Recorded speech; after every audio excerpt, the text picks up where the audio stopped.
Maybe you've heard of the analogy that medical school is a little bit like drinking out of a fire hose. And this analogy comes from the fact that there is just a lot of content to cover and a lot of things to memorize as a medical student, especially in the preclinical years. Luckily, we have Anki, which is what I'll be showing you guys today. Fundamentally, Anki is just a flashcard app. So if you've ever used Quizlet, if you've ever made flashcards with paper and pen, it's the same idea, however, with one key difference, and it's the space repetition component of it. Basically, as you do the cards and you answer the cards, how you do and how well you do gets saved over time. So let's say you get shown a card today and you answer it right. So you on the Anki app, you hit, I got it right, good. Then this card won't show up for another 3 days maybe.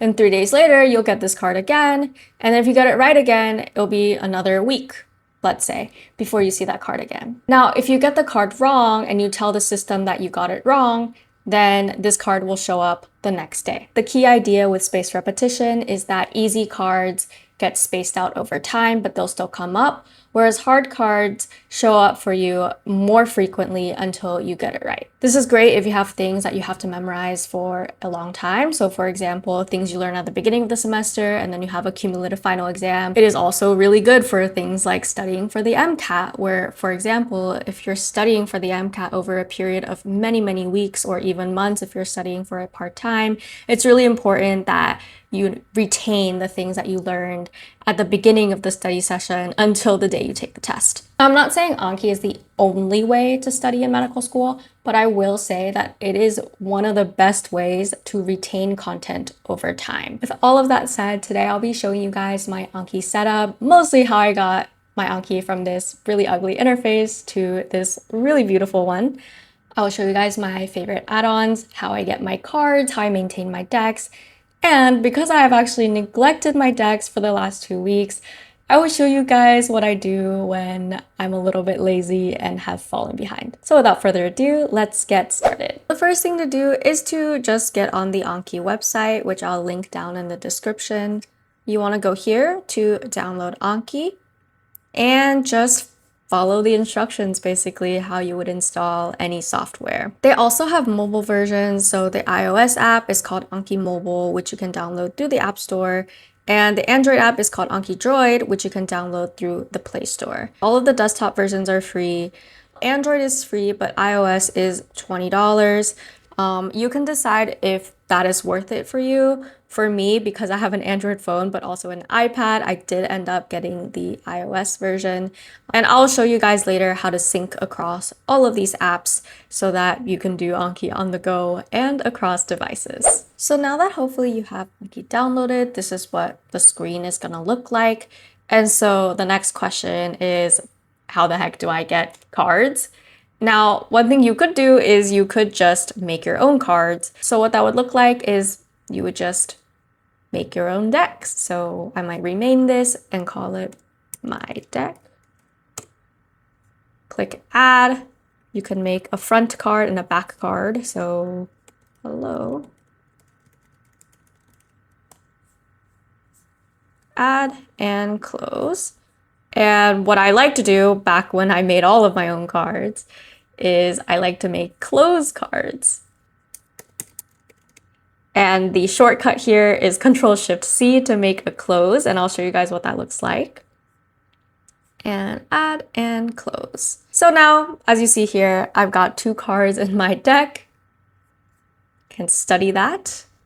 So the answer to this, hello, is my name is Cindy, I think. So I would click show answer or just the space bar.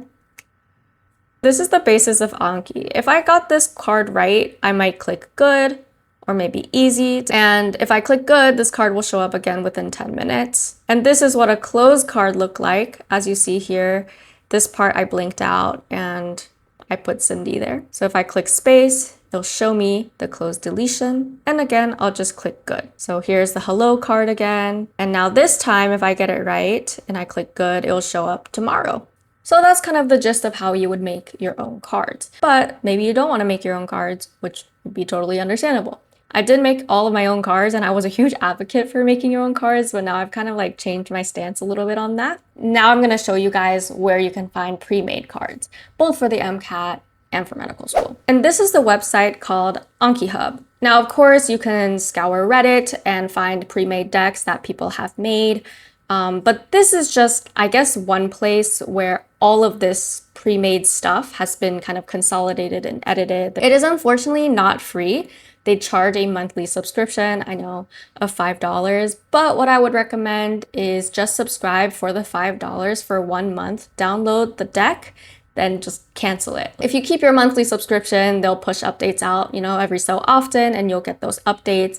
But I feel like the cards are mature in the sense that it's okay if you don't get those updates, I promise. So you're gonna make an account on Ankihub. I already have one, so I'm just gonna log in. And as you see here, I have the Anking step deck. If you're studying for the MCAT, I would get the Anking MCAT deck. I think this is kind of the combination of like all of the popular Reddit decks, like Miles Down or like whatever. So I'll just go ahead and also subscribe to that to show you guys. And for this video, I guess I'll upgrade and get pushed an update. Click monthly, guys. Monthly and then cancel right away. Okay, I misspoke. It's $6. So now what you're gonna do is you're gonna go onto AnkiWeb and download the ankihub add-on. I'll put this link and everything down in the description as well. But what you're gonna do is get onto this add-on page, scroll down, and you're gonna see this download section. And you're gonna copy this download code. Now go back to your Anki window. Under Tools, you'll see Add-ons. You'll click Get Add-ons and just paste in that code here. Click OK. And now you'll see that Ankihub is right here. Now you'll just restart Anki. And when it is open again, you'll now see that there's a new section called Ankihub. And here what you want to do is just sign in with the same account that you just created. Now that you're signed into Ankihub, you click sync. And whatever decks that you just subscribed to, whether that be the Anking step deck, which I would recommend for medical students, or the Anking MCAT deck, which I would recommend for pre-med students, whatever it is that you chose to subscribe to, they'll just sync. So go ahead and install it. All right, that actually didn't take that long, only about a minute or so. And so now you'll see that there is the Anking MCAT deck and the Anking step deck. And you might be wondering, where the heck are my cards? Why is there only one card in the step deck? Well, they are suspended. And so what that means is if you click into this step deck, you click browse to look at all of your cards in this deck, you'll see that they're all yellow, which means they're suspended. And what that means is that these cards are just not currently active in your deck. And this makes sense because there's a total of 35,000 cards in this deck, and it doesn't make any sense to do them randomly without any kind of sequence. Ideally, you should be doing these cards as you are kind of covering this material in class. And so you should suspend them accordingly. So let's say you're in your cardiovascular block and you're learning about, I don't know, murmurs.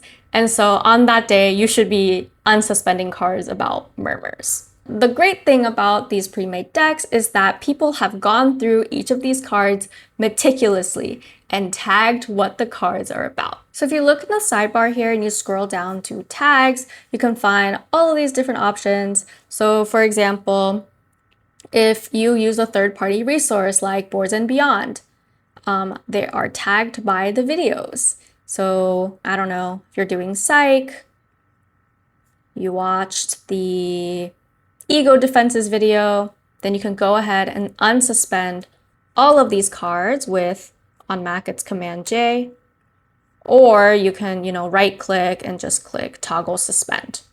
And so now these cards are officially active in your deck. And if you close this out, you'll see that the Anking step deck now has 27 cards. Honestly, the tags is one of the best parts about having a pre-made deck. So the example I gave earlier about, maybe you're studying murmurs in class today, you can go, for example, into first aid. Most people use first aid, cardiovascular, and then under physiology, number 11 is murmurs, and you can go ahead and look at these cards, unsuspend them, and things like that. So really, whatever third-party resource that you're using, there's probably a tag related to it. They even broke down sketchy by videos. Amboss, if you use Amboss, they have question strings that you can then paste into Anki. So then it would automatically help you find the cards that are related to a specific question that you're answering in Amboss. So that's also really nice. I guess I should show you guys what a card looks like. So this is one of the step cards. They're all mostly closed deletions. So like, I don't know, this was ego defenses, click good.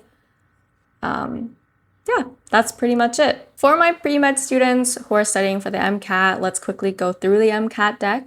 First thing I would do once you get into the MCAT deck is go into the deck, hit browse.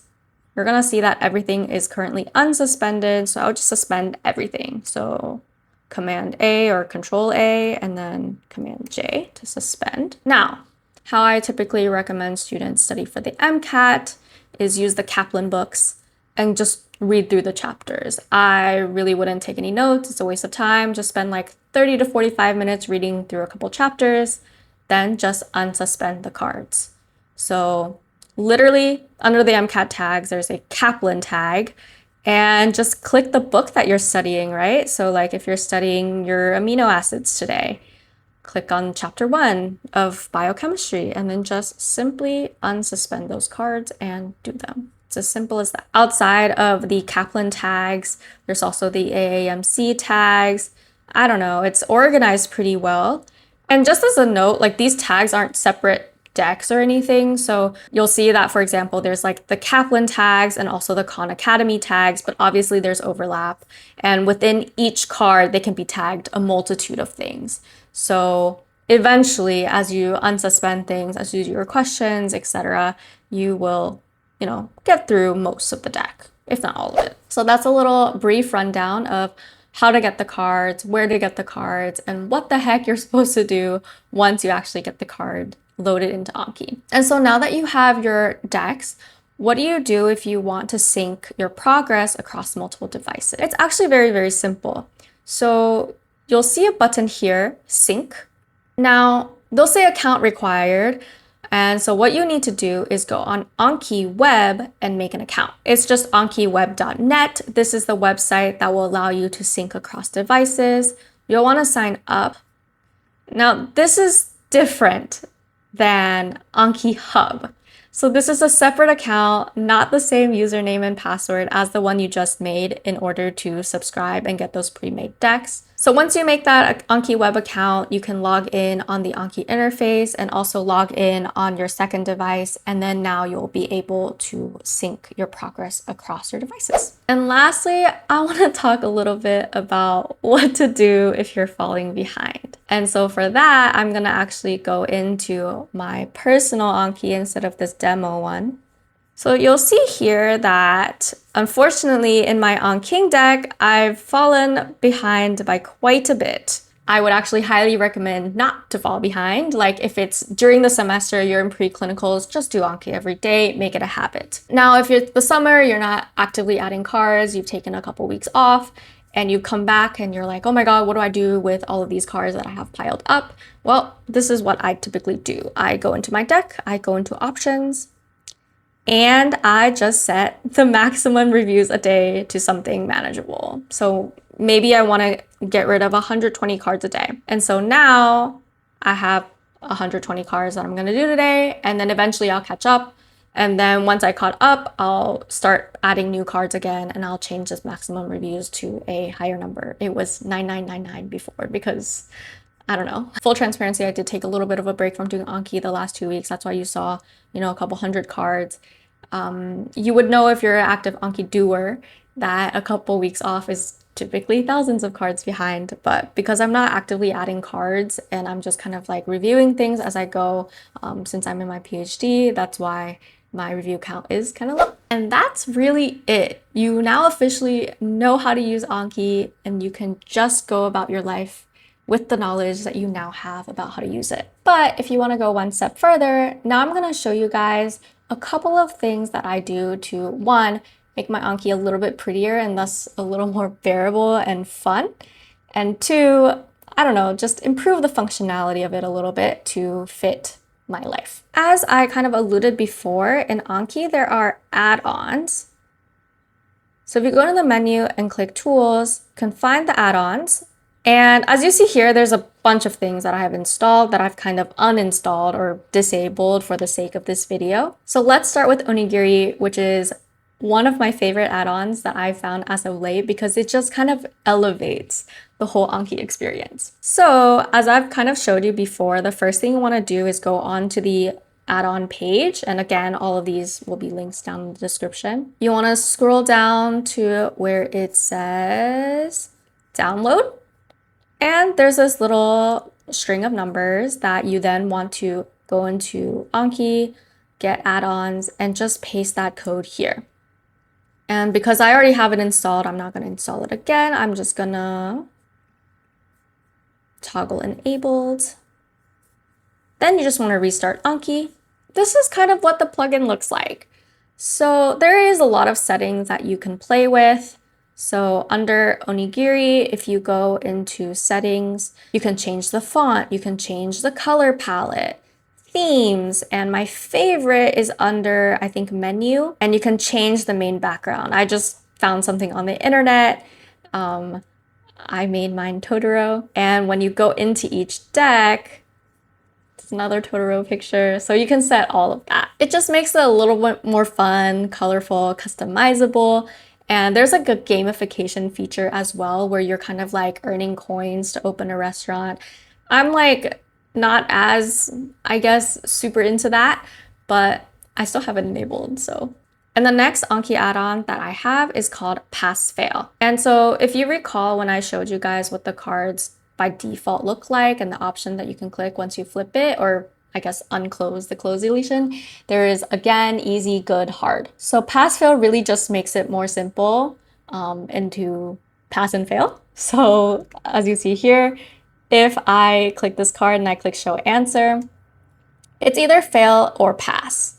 And the reason why I have this add-on is really because I realized that when I was using Anki by default, I was really only hitting either again or good. I never use the other buttons. Last add-on that I typically have enabled is the weekends and holidays add-on. Hard to demonstrate exactly what this add-on does, but essentially it just moves cards away from weekends, or if you're going on vacations, you can move away from certain days when you know you're going to be gone. So as I have it set up now, I have it checked Saturday and Sundays. It doesn't mean that there'll be no cards on Saturdays and Sundays. It just means that some cards will be moved to Fridays and Mondays, and there will just be a little less of a load on the weekend. You can also try to do it for holidays, and they'll just kind of shuffle cards around so you have a lighter load on those days. Now, if you're fine with how default Anki looks, you don't want to go through the hassle of trying to configure your onigiri to make Anki look pretty.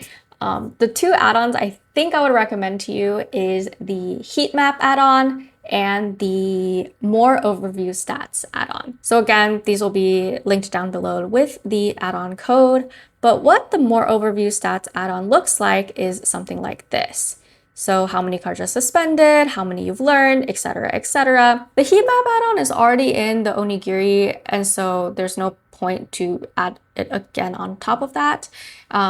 And the more overview stats add-on, which is what this number thing is displaying here. This is unfortunately currently, I believe, not compatible with onigiri as of filming of this video. There is also, funnily, an Anki leaderboard add-on. If you happen to have friends who are really into Anki and want to compete with you, you guys can compare and contrast the number of cards you did that day.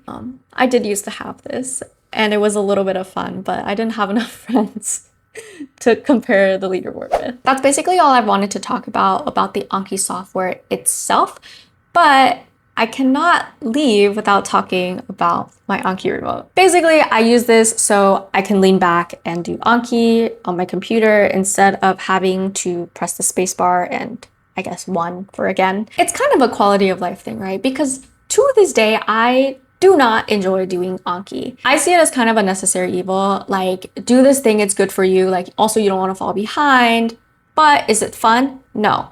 I don't really look forward to it every day. But I feel like being able to sit back and do your cards with a remote, maybe have a cup of tea in the other hand, instead of having to be like, you know, all stressed out and pressing spacebar, makes it a little bit better. It does make it a little bit better. And I have talked about this remote before. This is the BitDo02. It is actually used for video gaming. You can technically use any Bluetooth remote to do this. The only thing I don't like about this is that it charges with micro USB, but they do have a version with USB-C, which I'll link down below if you're interested in getting this particular remote. I also found a really cute retro remote recently that I really want, but I can't justify owning 2 Anki remotes. There is a remote called the Anki remote. I have made videos about them before where I'm just like, what's the point of this?